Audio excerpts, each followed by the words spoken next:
I was very adventurous, played soccer. I had just started at the College of Charleston, so that was a lot of going to the beach and walking around, hiking with friends, and when I had my accident, all of those things were no longer an option.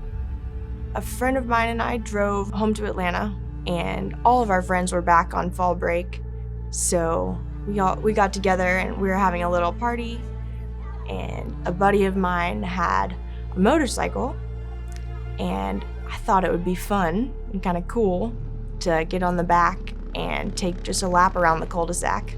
And as we were pulling back into the driveway, a car parked on the side didn't see us and reversed. So my friend had to take a sharp right and lay the bike down, and I just flew off. The primary concern after the injury immediately was obviously the physical injury to my spine, but I also did have a mild brain injury as well. I had just started at college, having that taste of freedom, living out on my own for the first time, and after only 2 months of that, I couldn't even get out of bed to brush my teeth. I was starting to complain, and I was hurting and just really having sort of a pity party.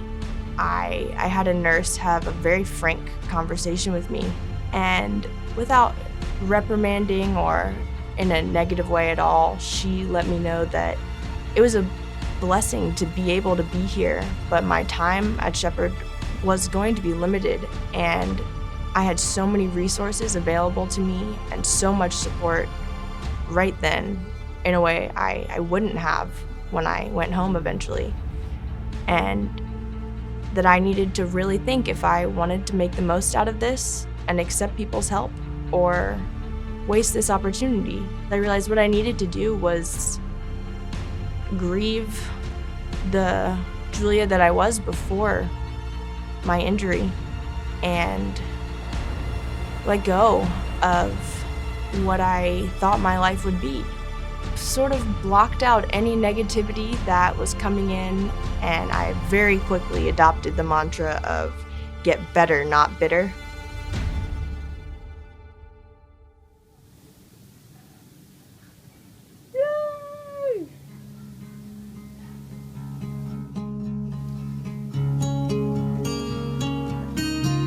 Wow.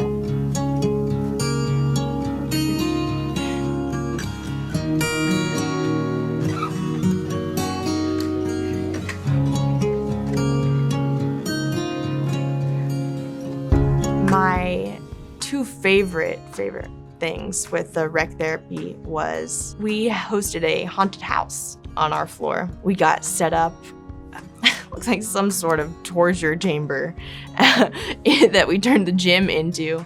And even though Halloween isn't sunshine and rainbows, but our families and other patients got to see us having fun, and that we could still do that no matter what limitations we may have. And also the art therapy, being able to have a creative outlet while I was spending so much time on the just practical physical recovery, that was really helpful in keeping a balance between the two. I remember my mom went through all of the training for what I would need to know how to do. She had to be trained on how to do all of those things as well. You feel insecure about what you can do because it's such a change from how you were before.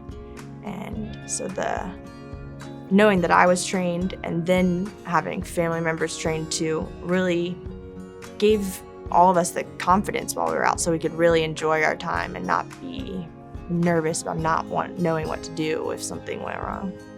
Doing anything took so much energy from me. I wanted to be sure what I decided to put my energy towards was something that felt worth it to me, that would have meaning and purpose to my life. And I decided that culinary school is what that looked like. Shocked everybody. Being in a wheelchair in the kitchen, that just doesn't seem to mix very much.